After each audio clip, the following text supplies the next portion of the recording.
काल पालघरमध्ये आहे ना, योगी आदित्यनाथ यांची सभा झाली आणि सभा संपल्यानंतर ना काही बुद्धिजीवी लोक माझ्याकडे आले आणि म्हणाले की योगीजींनी उत्तर प्रदेशचा कायापालट केलेला आहे, त्यांनी जो विकास केलाय तो महाराष्ट्राला कधीच जमणार नाही, ते आपल्यापेक्षा पुढे आहेत.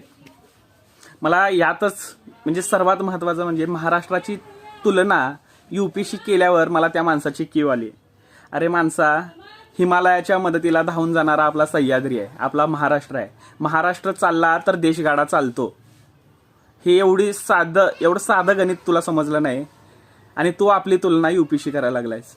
यूपीपेक्षा महाराष्ट्र जवळजवळ 20-30 वर्ष जास्त पुढे आहे. हां, मागच्या 5 वर्षामध्ये काही महत्त्वाचे प्रकल्प गुजरातने चोरून घेऊन गेले, तो विषय वेगळा. पण महाराष्ट्राची तुलना यूपीशी करणं मला काय पटलं नाही. अरे यूपीतील निम्मी जनता महाराष्ट्रात कामाला आहे आणि त्यांना परत जाऊ वाटत नाही.